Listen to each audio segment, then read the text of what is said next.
What is going on, guys? Today I'm going to show you how to make this.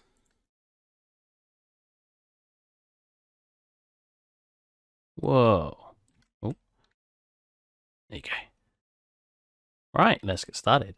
First thing I'm going to want to do is not delete your default cube. Instead, go into edit mode, shape it to what a chain link would sort of look like. A bit thinner maybe. Select the front, the back, extrude them. And we're going to make our hole for our chain link.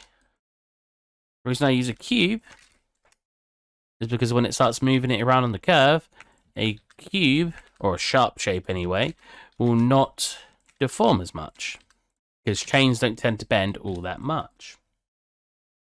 So, we're going to have to move these around, but let's subdivide it first, just so we can get the shape we're looking for. Oh, yeah. Now, you can add some edge loops in here if you really want, to make a bit of a sharper chain link, or you can select the inner face or the outer face. You can always scale it, make it thicker or thinner, whatever you'd like. What we're going to do is going to go in edit mode, duplicate this, so Shift D, and just rotate that till it's nice and snug. Cool. Now, Shift A, add a curve. First thing we want to do with a curve, go to edit mode, right click, automatic. Go into edit mode, just push tab when selecting the curve, and then select every part of the curve. Right click, set handle type, automatic. Boom. Now, get your curve. Now we will be moving these around in a sec. It's just easier doing it this way for me. Set that to Z. Nice. Now we want to make an array. Ooh. For the array, go here, go fit curve, turn that off, turn constant offset on. Select the curve again. Boom. Now, we're going to want the array at the top of our modifiers. So just grab it from here and pull it out.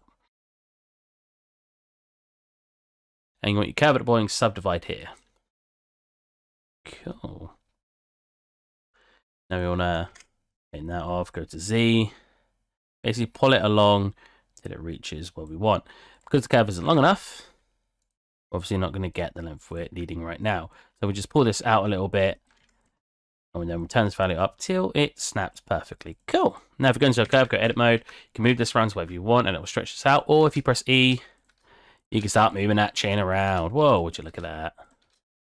And we have a very basic chain. You can then use this and put this wherever you want in your scene. You have it hanging from the ceiling, you can have it wrapped around some barrels, anything you like. And the very last thing to do is parent the mesh to the curve. So if we go to move the curve now, you'll see it acts really funky. But if we select the mesh and then select the curve and push Ctrl P and then see set parent to object, now if we go to move the curve, it will just move it along normally. There we are.